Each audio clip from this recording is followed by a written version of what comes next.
What's up guys, welcome back to our channel, and it is that time of the week again, you guys, where we just sit down, relax, and have a good time together. Now, as you can tell by the title, we are going to be investigating some very interesting, crazy, insane skincare horror stories. So I'm excited.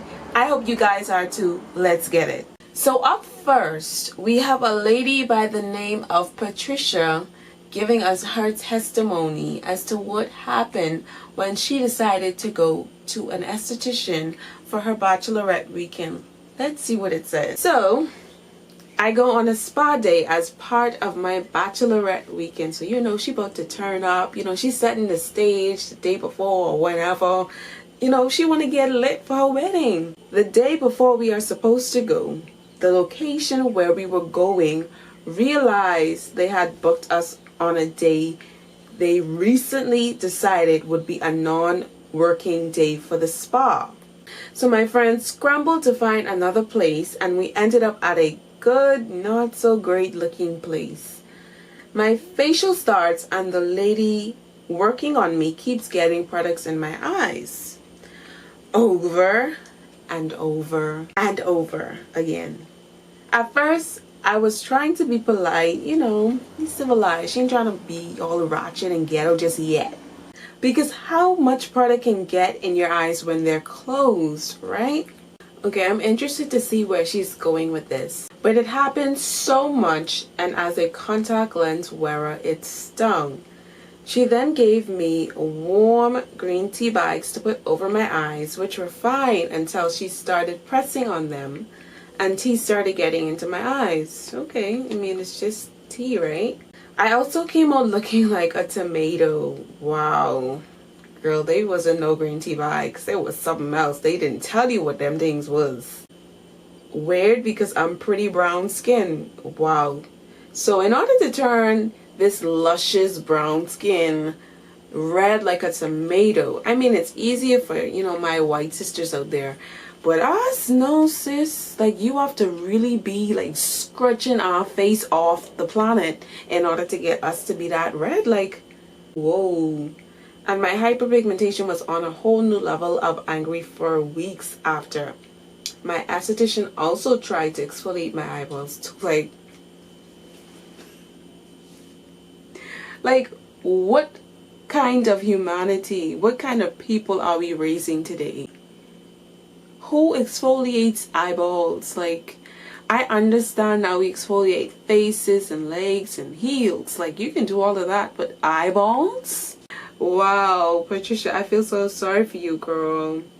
But moving along to the next one.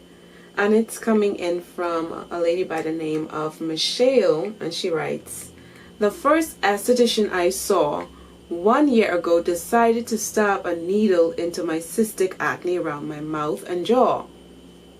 Okay, she went to town without asking and even squeezed it until the bump was empty. I would think that was a good thing. Emptying out all that gunk, that's life for me. Naive me was yay, they're gone. But they came back with a vengeance. Oh no. Even now, 1 year later, I struggle with leftover heart and bumps that get inflamed. The next esthetician I saw told me how dangerous that is and put me on a low friction, gentle routine with only water and aloe vera. Let's not talk about hyperpigmentation, the hyperpigmentation scars I now have too. Wow. Burn. And then that's the thing about it, is you go to these people hoping and trusting that they know what they're doing, and some of them just literally just jacking you up for life. Wow. You gotta check the reviews. That's the main thing. If you don't have a lot of good reviews, or it's 50-50, don't go. Your face is literally all you have. This is the first thing people see when they see you. You want to make sure that's in order. Alright guys, so we are on our last story, and it's coming in from Victoria. She writes, my first facial ever was amazing until I went home and saw huge brown spots on my face, under my eyes, and a huge spot in the middle of my forehead. Interesting. Apparently the facial brought out a bunch of melasma. Never had a hint of it prior, and in 1 hour of my life was changed. Wow. That's sad. Alright, for those of you who might not know, melasma is a common pigmentation disorder that causes brown or gray patches to appear on the skin, primarily on the face. Then Victoria writes, I became obsessed with trying to lighten those spots. I cried for a month. I was so confused because I thought a facial was supposed to make my skin look better, not worse. Since then, I've only ever had 2 other facials. I prefer using Skin Laundry, I guess that's a brand of skincare product, and leave the rest to myself. Luckily, 10 years later, the spots are barely there. Man. And that's another thing about it. It's like, even though the products may have been proven to work for others, you don't know how this chemical is gonna react to your skin. That's why it's so important to not use chemicals, because you're placing yourself at such a higher risk.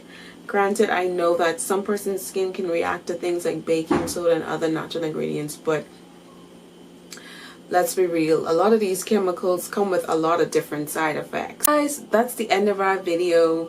These were some crazy, insane stories. The moral of the story is, make sure you know what you're putting on your face. Use as many natural products as possible, because that's the best way to make sure you're going to be safe. But in the comments below, if you've had some crazy stories as well, share them down below. Let's discuss this. Let's hear what you went through as well, so we all can learn from each other's mistakes. Also, don't forget to comment, like, and subscribe to our videos. Until next week, bye!